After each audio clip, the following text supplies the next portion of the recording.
Further to yesterday's topic, I just wanted to talk a little bit about why I've put so much effort into recording from retro consoles and recording from real hardware. Because there is a much simpler solution out there, and one that requires no video hardware at all, and no special cartridges, and no weird network setups, and nothing like that at all. It's called emulation, and emulation is fantastic.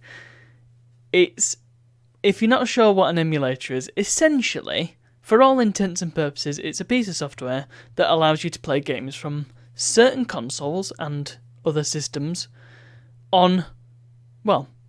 play games from one system on another system.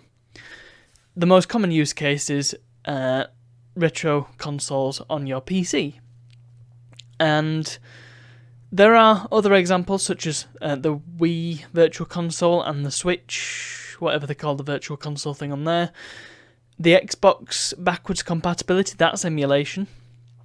And what it does is it takes code for a retro system and essentially kind of translates it so that the modern system can tell what it's saying, if that makes sense. That's a very, very much a layman's way of explaining it, and there's a lot more to it than that, but essentially it's translating one piece of software to another piece of software and making it run properly. So, there are lots and lots of fantastic emulators out there for lots and lots of systems, and most of the systems that I have set up here, well, there are emulators that I could get on the PC, and I actually have on my PC, that are pretty much one-to-one with the original console by this point, especially for the SNES. You can get a perfect, essentially a perfect recreation of a SNES on your PC running for free, as long as you legally own the game that you're trying to play and you legally own a SNES. It's all above board. N64, PS2, they're a little bit more sketchy, but you can play games and they work really well. Wii U I'm not sure about, but the Wii is definitely emulated extremely well. And the pieces of software that are emulators, brilliantly put together, and I'm always fascinated to see what new things have come out for emulators and the emulator news. It's always very interesting to me. And something else that emulators do that real hardware cannot do, really, not easily anyway, is things like upscaling and running games in a higher resolution that they were intended, running the games at a higher frame rate that they were intended. Switch games are actually a really good example of this, because there's Switch emulators. You can play Switch games on your PC, and you can play Breath of the Wild, for example, at 60 frames per second, which is something that a Switch doesn't do. It runs it at 30 top, and sometimes it goes slower than that. So why would I not just use an emulator? It's much simpler, and it does the job very, very well. The reason is, sometimes it does the job too well, and I don't feel that it's an accurate representation of the console in many situations. It's accurate enough if you just wanted to play a game of Super Mario World, then it works great, and that's what you gain as an end user. But for my purposes, when I'm looking at video game history, I like to see the game as it was originally intended and as it was originally played. So, to that end, I mean, this is not a SNES controller, and this is not an N64 controller, so this will not do. This is not an authentic experience. It works really well. If you just want to play a game of Super Mario World, turn this on, stick your SNES emulator on, I recommend Hygan, and away you go.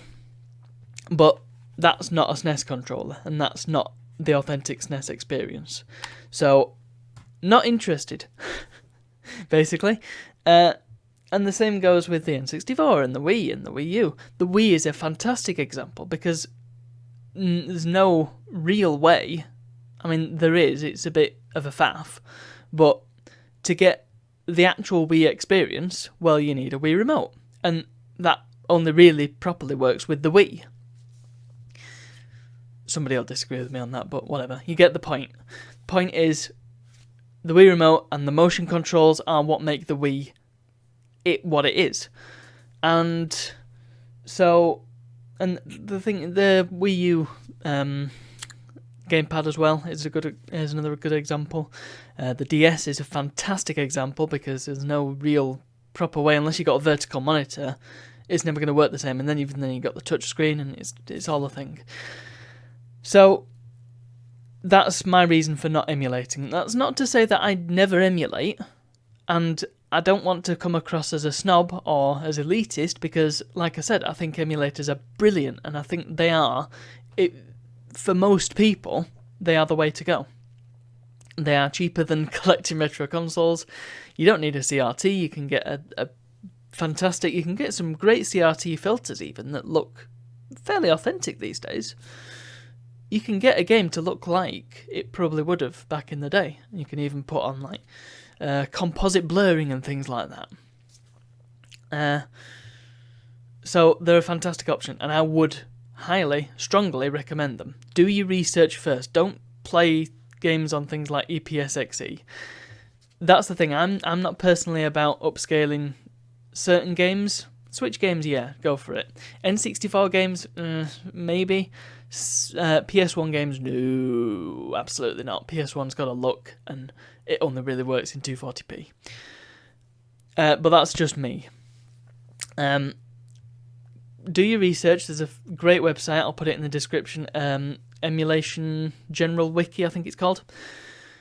But my point is, for my purposes and for what I want out of the video game experience, emulators just don't cut it.